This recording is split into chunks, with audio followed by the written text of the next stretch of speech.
अमन अपनी पत्नी और बाबूजी के साथ मुंबई शहर के बांद्रा नामक स्थान में रहता था।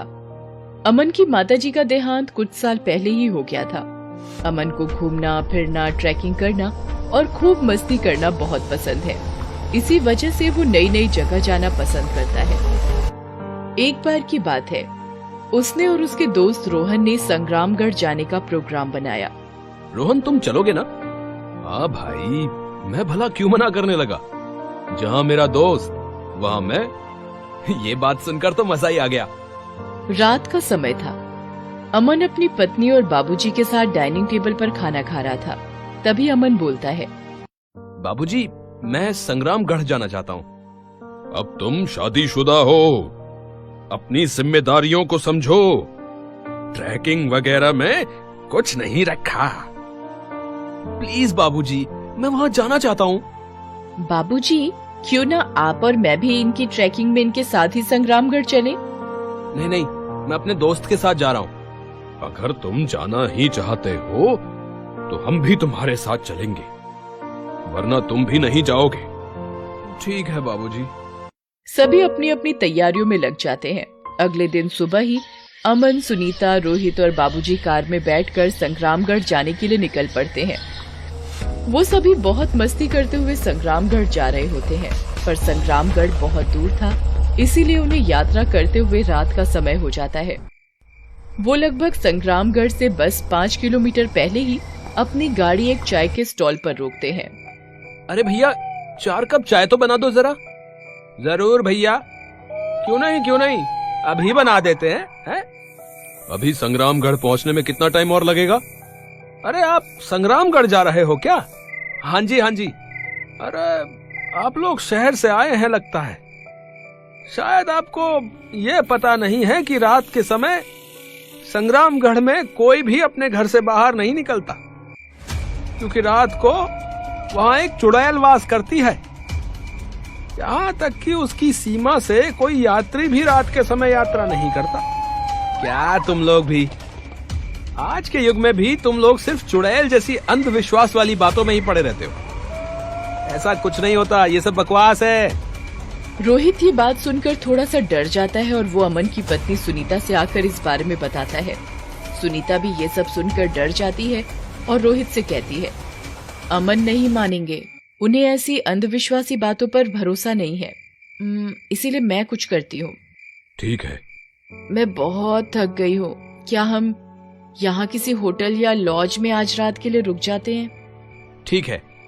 रोहित, अमन, सुनीता और बाबूजी चारों उस होटल में जाकर सो जाते हैं।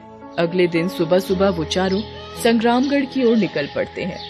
जब वो लोग संग्रामगढ़ पहुंचते हैं तो वहाँ का सरपंच उनका बहुत आदर सत्कार के साथ स्वागत करते हैं और उनसे आग्रह करते हैं कि आप हमारे ही घर में ठहरे, क्योंकि उस गांव में कोई भी होटल या लॉज नहीं है। वो सभी गांव वालों के साथ बहुत मस्ती करते हुए वहाँ की शुद्ध हवा में सभी को बहुत आनंद महसूस होता है। शाम का समय था। सभी लोग, सरपंच जी और गांव के कुछ अन्य लोग भी वहाँ बैठे हुए थे।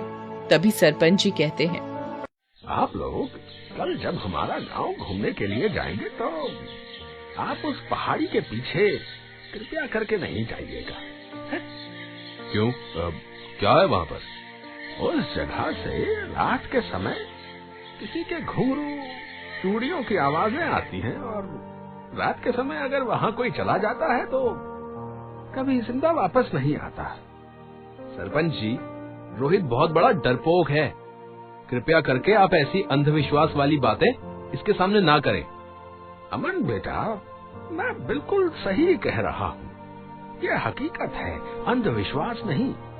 गांव वाले यही सब बातें कर रहे होते हैं, उसी समय एक बहुत तेज भूकंप आता है। वे सभी बहुत डर जाते हैं, पर थोड़ी देर में भूकंप थम जाता है और सब सोने के लिए चले जाते हैं। अगले दिन सुबह एक गांव वाला दौड़ा दौड़ा सरपंच जी के पास आता है और कहता है कि सरपंच जी, उस पहाड़ी के पीछे आज भी बहुत सारे खंडहर जमीन से ऊपर आ गए हैं। ये बात सुनकर सभी गांव वाले सरपंच जी के साथ अमन, रोहित और सुनीता भी उस खंडहर को देखने की इच्छा से उस पहाड़ी के पीछे जाते हैं।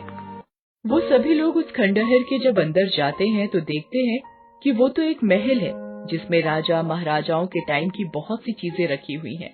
पर सभी जगह पर एक तस्वीर थी जिसमें बहुत ही खूबसूरत एक राजकुमारी का चित्र बना हुआ था। रोहित, ये कितना सुंदर महल है। मुझे लगता है कि समय के साथ ये जमीन के अंदर धंस गया होगा। हाँ भाई, मुझे भी यही लगता है। दूसरी ओर सुनीता महल के आंगन में एक तस्वीर लगी हुई देखती है जिसमें एक बूढ़ी औरत जैसे किसी राजमाता का चित्र हो, पर वो वहाँ का दृश्य देखकर बहुत आश्चर्यचकित हो जाती है और सोचने लगती है कि कोई भी राजमाता की तस्वीर घर के आंगन में क्यों लगाएगा, और महल की इसी जगह पर इतनी हरियाली और ताजगी है जैसे कि ये जगह जमीन के ऊपर की सतह पर हो, और महल का बाकी हिस्सा एक खंडहर की तरह है। उस हिस्से में बहुत धूल, मिट्टी और मकड़ी के जाले हैं और महल का कुछ हिस्सा टूटा हुआ भी था। इतने में ही जो राजकुमारी की तस्वीर थी उसमें से वही राजकुमारी चुड़ैल के रूप में बाहर आ जाती है और सभी गांव वालों, रोहित और सरपंच जी को बेहोश कर देती है और साथ ही अपनी शक्तियों से उन्हें खंडहर के बाहर भेज देती है। पर ये शक्तियाँ सुनीता पर कोई असर नहीं करती, पर उसकी शक्तियों के कारण वो उस आंगन से अंदर नहीं आ पाती है। सुनीता और अमन ये सब देखकर बहुत डर जाते हैं। मैं बहुत सालों से इस महल में कैद हूँ, हमेशा ही मैं अंधेरे में रहती हूँ। मुझे तुम जैसे प्यार करने वालों से सख्त नफरत है, इसीलिए मैं तुम्हें अब नहीं छोड़ूंगी। अरे चुड़ैल जी, हमने तुम्हारा क्या बिगाड़ा है? हमें क्यों मारना चाहती हो? मेरा भी क्या कसूर था जो मुझे मेरे पति ने छोड़ दिया, और मेरी माँ ने भी मुझे श्राप दे दिया कि मैं इस महल में हमेशा के लिए कैद रहूं, दिन का उजाला ना देख सकूं। मेरा क्या कसूर था? सिर्फ इतना कि मैंने अपनी इच्छा अनुसार अपना वर चुना और वो भी धोखेबाज निकला। इसीलिए मुझे प्यार करने वालों से बहुत नफरत है, और तुम भी सुनीता से बहुत प्यार करते हो, इसीलिए मैं तुम्हें भी नहीं छोड़ूंगी। ये बात सुनकर वो बहुत डर जाता है और चुड़ैल अपनी शक्तियों से अमन को कभी ऊपर पटकती है तो कभी नीचे पटकती है। अमन बहुत जख्मी हो चुका था, चुड़ैल लगभग उसे मारने ही वाली होती है। तभी सुनीता को चुड़ैल की बातें सुनकर समझ आ जाता है कि राजमाता की तस्वीर महल के आंगन में क्यों लगी है। सुनीता जल्दी से वो तस्वीर उतारती है और उस चुड़ैल की ओर बढ़ने लगती है। माँ, अब मेरे रास्ते में मत आओ, छोड़ दो मेरा पीछा, जाने दो मुझे। चुड़ैल अपनी माँ की तस्वीर से निवेदन करती रहती है, पर सुनीता उसे उसकी ही तस्वीर में कैद कर देती है और उस तस्वीर को अमन एक पत्थर से तोड़ देता है, जिससे उस चुड़ैल को मुक्ति मिल जाती है। और उसके बाद संग्रामगढ़ के लोग चुड़ैल के भय से मुक्त हो जाते हैं और खुशी खुशी अपना जीवन व्यतीत करने लगते हैं। अमन, रोहित, सुनीता और बाबूजी, वो चारों भी खुशी खुशी अपने शहर आ जाते हैं। हेलो दोस्तों, कैसे हैं आप सब? हमारी कहानियाँ देखने के लिए हमारे चैनल को सब्सक्राइब कीजिए और हाँ, बेल आइकॉन पर क्लिक करना मत भूलिएगा।